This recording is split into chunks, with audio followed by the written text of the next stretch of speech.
He picked up a mysterious passenger. Then everything went wrong. Alex sat behind the wheel of his worn-out yellow taxi, gripping the steering wheel tightly. Another long night. Another night of endless fares, late-night drunks, and customers who barely acknowledged his existence. The city streets were quiet, only the occasional neon sign flickering in the distance. The clock on the dashboard read 2:13 a.m., almost time to call it a night. Then, his radio crackled. "Car 47, we got a last-minute pickup for you. Corner of 9th and Westbrook. Passenger requested cash only." Alex sighed but tapped his meter on. Cash only usually meant trouble, but he couldn't afford to be picky. He was behind on rent, drowning in debt, and struggling to provide for his son. As he pulled up to the intersection, he saw him. A man in a dark gray suit stood under a flickering streetlight, his face partially hidden by shadows. He wasn't drunk. He wasn't stumbling. But something about him felt off. Alex rolled down the window. "You the one who called a cab?" The man's eyes darted around before he quickly slid into the back seat. "Drive," he said in a low voice. Alex hesitated. Where to?" The man leaned forward slightly, his voice urgent. "Take me outside the city, to the old Bridgewater Motel. And don't stop for anything." Alex's instincts screamed at him to say no, but money was money. He shifted into gear and pulled away from the curb. The ride was silent for the first few minutes. But in the rearview mirror, Alex could see the man checking over his shoulder, as if someone was following him. His hands fidgeted, tapping against his knee. Alex cleared his throat. "Long night?" The man didn't answer immediately. Then, in a barely audible voice, he muttered, "You could say that." Something wasn't right. Alex glanced at the mirror again. The man was holding a briefcase. His grip on it was tight, too tight. 15 minutes into the ride, the man suddenly spoke. "Pull over here." Alex frowned. "We're not at the motel yet." "I know," the man said. His voice was calm but firm. "Just pull over." Alex hesitated, then slowed the car to a stop near a deserted gas station. The man reached into his pocket. Alex tensed, his heartbeat quickening, but instead of a weapon, he pulled out a thick wad of cash. "Here," the man said, placing a stack of $100 bills on the front seat. "For the ride." Alex stared at the money. "This is way too much." The man didn't explain. Instead, he grabbed his briefcase, opened the door, and disappeared into the night. For a long moment, Alex sat there, staring at the empty back seat. Something felt very, very wrong. But what he didn't realize was that the night was far from over. Because when he looked back again, he saw something that made his stomach drop. The briefcase. The man had left it behind. Alex sat frozen in his seat, staring at the black leather briefcase lying on the back seat. His pulse quickened. This wasn't just some accidental left-behind luggage. That guy had clutched the briefcase like his life depended on it. And now? He was gone. Alex drummed his fingers on the steering wheel, his mind racing. Option 1, he could turn it in. Drive to the nearest police station and let them deal with it. Option 2, he could ignore it. Leave it at a lost and found desk and forget this ever happened. Option 3. He could open it. His fingers twitched at the last thought. No. Bad idea. He grabbed the money the man had left him. It had to be at least $1,000, maybe more. No one tips that much for a simple cab ride. Unless they're running from something. Alex let out a long breath, rubbing his temple. Not my problem, he muttered. He grabbed the briefcase, intending to toss it into the trunk and be done with it. But the moment he lifted it, he noticed something. It was heavier than it should be.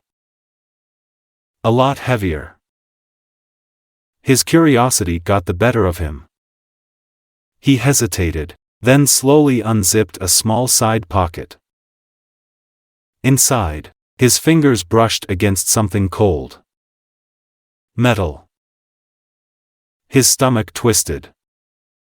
Was that a gun? He yanked his hand back, his heartbeat hammering against his ribs. Okay. Definitely not a good sign. His gut screamed at him to leave it alone. To drive away and pretend he never picked up that guy. But then, as if fate had a cruel sense of timing, his taxi radio crackled to life. Attention all units, be advised. Reports of a suspect on foot near Bridgewater Motel. Male, dark gray suit, carrying a black briefcase. Alex's blood ran cold. That was him. The passenger who had just disappeared into the night. And now, Alex was the one sitting in his cab with the damn briefcase. He glanced in the rearview mirror, suddenly paranoid. Had someone seen him pick the guy up? Were they already watching him? His fingers clenched around the steering wheel. He had to make a decision. Fast. Because whatever was inside that briefcase, people were looking for it. And now, they were looking for him too. Alex's mind raced. This was bad. Really bad. He had a briefcase that didn't belong to him, a suspect on the run, and a gut feeling that whatever was inside was dangerous. His hands tightened on the wheel. What now? Drive to the police? No.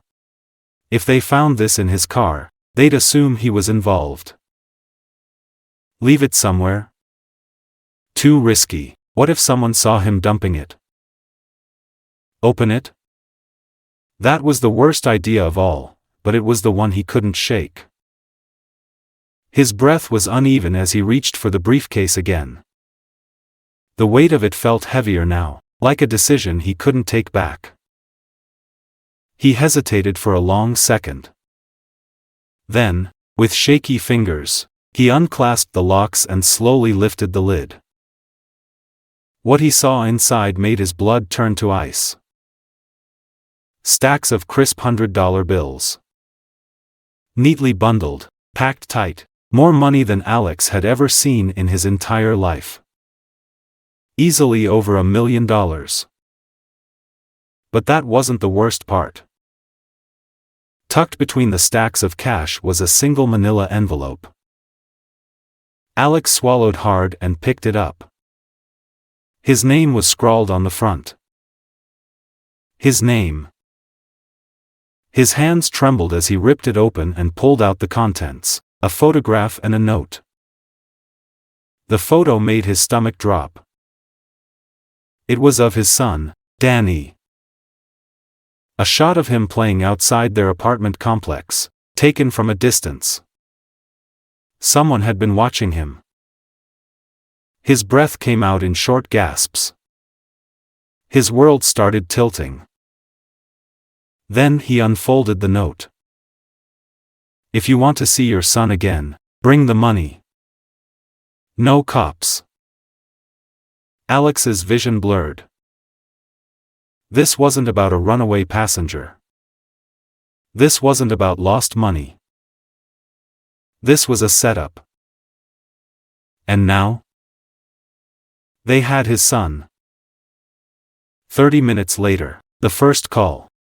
Alex pulled into a deserted parking lot, killing the engine. He needed a plan. That's when his phone rang. Unknown number. His stomach twisted. He answered, pressing the phone to his ear with a shaky hand. Hello? A distorted voice responded. You have the briefcase? Alex clenched his jaw. Where's my son? The voice chuckled. You ask too many questions.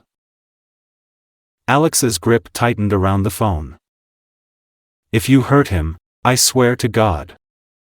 Relax, Alex. Danny's fine. For now. Alex's stomach churned. He wanted to believe that. Tell me what you want, he said through gritted teeth. The line was silent for a second. Then. The Bridgewater Motel. Room 6. No cops. You have 1 hour. Click. The line went dead. Alex lowered the phone, his hands clammy. 1 hour. 1 hour to deliver $1 million to a group of faceless kidnappers. 1 hour to save his son. 1 hour to figure out how the hell he was going to get out of this alive.